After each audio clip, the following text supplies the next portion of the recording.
Does that get me out of the sunlight a little bit? Okay. I didn't move this, and people were doing this last service, so hopefully that's a little better.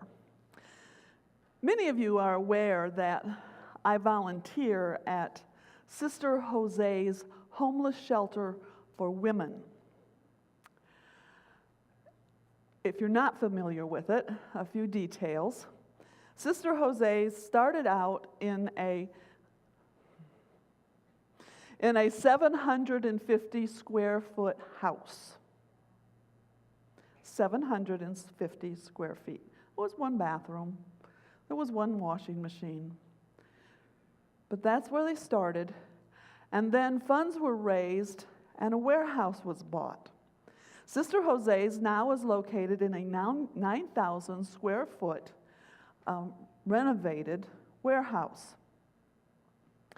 The women, the shelter houses 35 women at night, but in the course of a day, 95 women, homeless women, generally come through our doors and take advantage of or are welcome to our facilities. We serve a wonderful breakfast. They receive a sack lunch from the food bank. Those who spend the night get a very nice meal, provided with the donations that come to us, and we have a couple of chefs who come in and take whatever is in the cooler and make meals for them. They have free access to the laundry room, so they can do laundry. They have free access to the shower room, so they can take showers. They have access to what we call the store, where we size and hang up donated clothing, and they are able to get clothing that's very, very, very good. As our director says, I don't want any woman leaving this shelter looking homeless. And they don't. They can get shoes, hygiene products, all of that. They also are offered classes. They have social workers that are with them. They have sewing classes, they have yoga. And one of the things that they started was a writing class to allow the women to find an outlet for their fear, their anger, their frustration that was a healthy outlet. Instead of getting angry and throwing things or trying to self-medicate, they are able to sit down and write what they're feeling. And from that came this little booklet called Sister Speak. Chuck has a couple of them that I'd be glad to share with you. From the dedication, it says, "We were given the key to unlock the beauty in our minds, something we never knew we had. And we shared the secrets that lay within our hearts." I want to share with you two particular poems from this little booklet. Most of the poems have the writer's name. They included their name. These two are anonymous. I think they're written by the same person, but I'm not sure. Anxiety. My mind is cloudy. I hate not knowing what's up ahead. The unknown, the unpredicted. My mind is foggy, not knowing what's up ahead. The unsolved mystery, it gives me anxiety, not knowing the unknown. And the second one, Pandora's box. Dare I open you? I want to know what the future holds. I fear for worse anxiety. But may I ask just a few questions? Maybe the winning lottery numbers. When will I succeed? Possible dates. Who, what, when, where? All good and great things. Please, spare my heart. No more anxiety. Please, spare my heart. Now, those words were written by a particular person in her particular situation. It spoke of her loss of hope. It spoke to, obviously, her fear and her anxiety, not just for today, but wondering what's going to happen tomorrow. And it's all related to what has happened in the past. She's exhausted. She is mentally, physically, emotionally exhausted. Please spare my heart. Now, we probably have not uttered those exact words, but I would suggest that we too have had those points in our lives where we were saying, please, please, no more. For example, a few weeks ago, I received a phone call from a friend of mine in Tennessee. She was a parishioner of mine when I served there. She has a daughter who is my son's age. She has the younger daughter, Stacy, who is blind and is my daughter's age. And for the 8 years I served in that congregation, Stacy and Heather were very good friends. And Vivian and I have remained friends, even though I moved away in '94. But we just have a close relationship. She called me, and I knew what had happened before she said a word, because she was sobbing. Absolutely sobbing. Her husband had fallen several weeks before. He'd broken a hip. He'd had surgery. He was in rehab. He was doing great. 2 more days, he was going home. They were so excited. The tension was easing. Things were looking good. And 3 o'clock in the morning, the nurse did her rounds and found that Urban was no longer breathing. Spare my heart. And that truly, for me and probably for many of you, is the same type of cry that's uttered when you turn on the news and there's been another school shooting.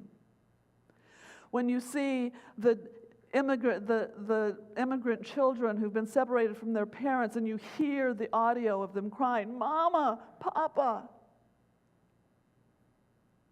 And George Steele, what a beautiful job he did every Sunday, reminding us to remember, reminding us to be aware and to pray for of the hundreds of thousands of refugees who wander our world looking for a home. Our lives are shattered by so much heartbreak, loss of jobs. If not ours, family members, friends, people we see struggling, and suddenly there's the pink slip. Medical issues, we need to run some tests. The diagnosis that shatter our lives and leave us shaky and afraid.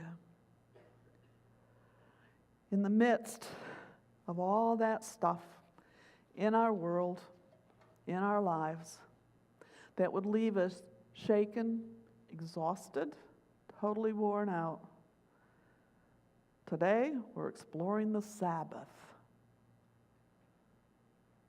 The Sabbath. Let me be very clear, we are not exploring the Sabbath that many of you and I grew up with.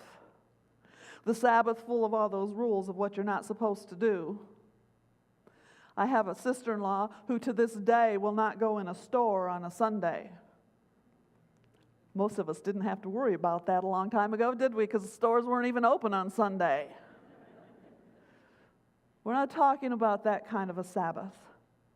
We're talking about Sabbath that is about experiencing a time and a place where we can be renewed through the grace of God's ever-present claim and power to calm our turbulent lives.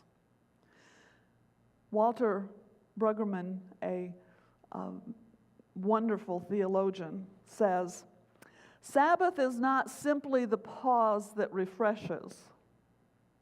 Sabbath is the pause that transforms. And he continues, Sabbath is an invitation to receptivity and acknowledgement that what is needed is given. Sabbath is us being open to the knowledge that what we need, God gives. Sounds wonderful. I don't know about you, but my mind can swirl endlessly about all that's going on in the world, all that's going on in our nation, all that's going on in our lives. I mean, I can just go nonstop. Well, about a month ago, Chuck and I were heading up to Las Vegas, New Mexico. Our granddaughter was graduating with her master's degree, and we were all ready to celebrate and be there with her and for her. And I'm driving along, he's reading a book. I think my eyes probably got a little glazed, but my mind was going. And I kept thinking about my friend Vivian, who had just a couple of days before had the funeral service for her husband. And I was thinking, too, about the young woman that the day before had come into our shelter. I was working the reception desk, and this young woman came in, fighting back tears, trembling. I need to talk to a counselor. Please, can I talk to a counselor? We don't have counselors on staff. But I said, please, if you'll sign in, I will get somebody who can help you. And I interrupted a meeting with one of our staff members who immediately stood up, and the person that was with her, she said, please go get a cup of coffee and sit in the dining room for a while. She came and took the young woman back with her.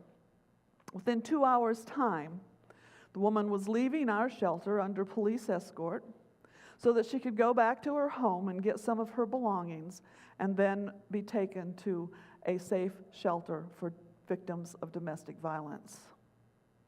All of that was in my mind, was just swirling around, what's happening with her now, how she's doing, all of that. My husband's reading his book, and all of a sudden, wham, the book goes down. That's our exit. I'm a good driver. We made that exit. Not with a whole lot of time to spare, but we made it. And there was the sign for the name of the highway, whatever it was, but there was this bigger sign, and it said, Relief Route.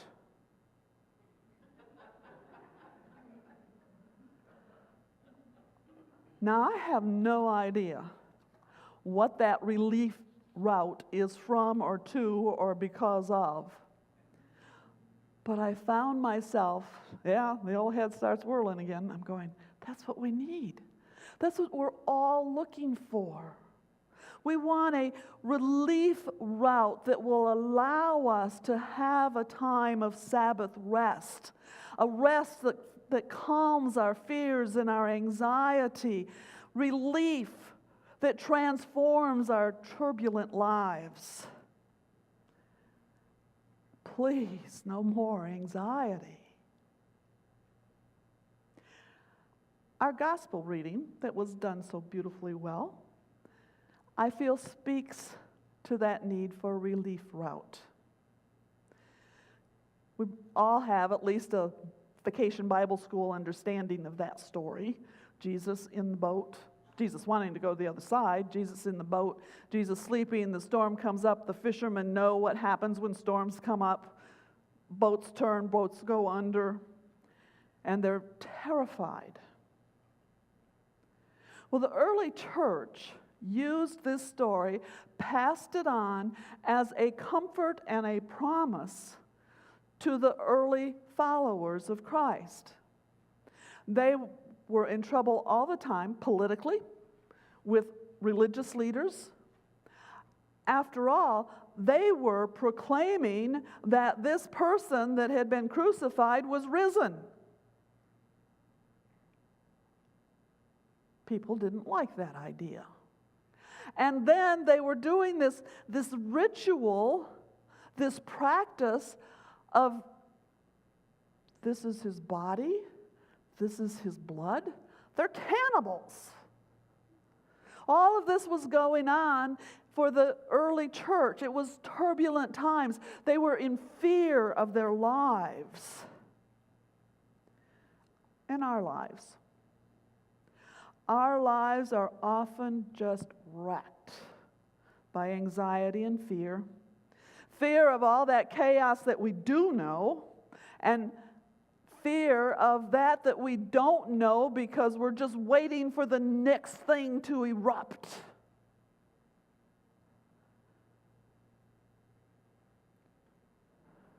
The early church needed a relief route. The disciples in the boat needed a relief route. The homeless woman, the domestic violence victim, needed a relief route. We too. Well, the disciples go to Jesus and say, hey, wait a minute, look what's going on. And Jesus wakes up and he kind of yawns and stretches, and then he just goes, knock it off. And suddenly the sea is calm. The fear is over. They are safe. He assures them, the disciples. In this story, he assures the early church. And he continues to reassure us that he has the power over all that would rob them and us of a calm heart. The living Christ is our relief route. Those relief routes are provided through the risen Christ, who is right there wherever your there might be.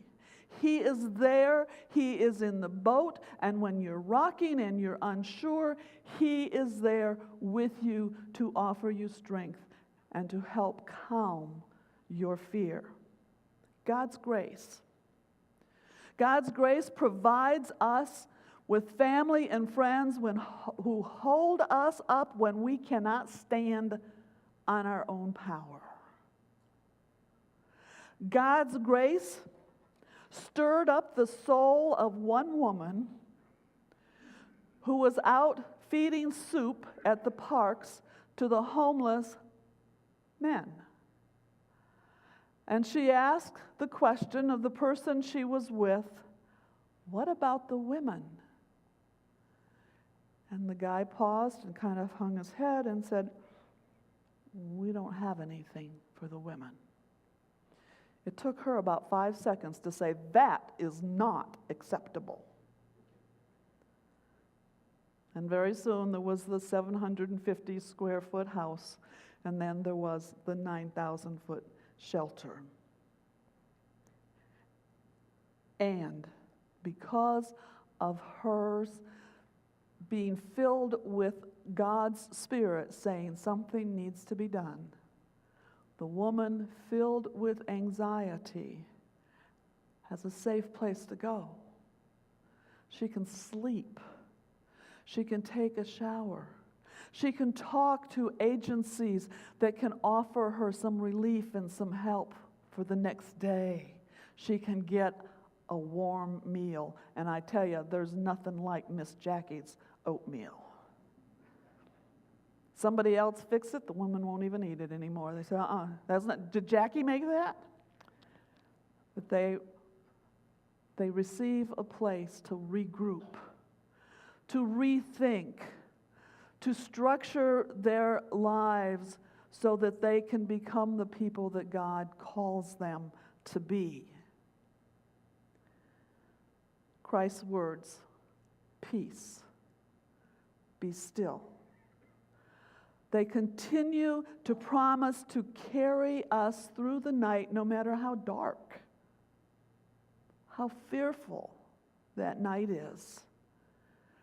Peace, be still, is the assurance of Sabbath rest. Now, as we seek Sabbath rest in our own lives, we do not have to follow those ancient rules about no work for 24 hours. But instead, we can start in the simplest of places. We can light a candle. And in lighting that candle, we can be saying, thank you, God, for those friends that held me up when I couldn't stand. We can light a candle saying, thank you for opportunities to serve in new ways. We can light a candle saying, help me to be relieved of the turbulence that is swirling in my head. Help me to find peace. We can go for a walk, not in the heat of the day, but we can go for a walk and hear the birds just chirping away. And the other night, we got a phone call from some friends, and they said, tonight's the night. The cactus is going to be opening. So we joined them on their porch. It was the ugliest dang cactus I've ever seen in my life. But it had like 39 buds on it, and as we sat there and visited, they started opening up. They were absolutely gorgeous, and I thought we were back in the orange groves of Florida, and the scent that was coming from those flowers. It was a wonderful Sabbath rest, being with friends, relaxing, seeing the miracle of creation. Or perhaps you can place that phone call. Touch base with that friend that you haven't spoken with in a long time. Pick up where you left off. How you doing? Please spare my heart. Peace. Be still. The living Christ remains with us and calls us to rest in the everlasting arms of Christ. Amen.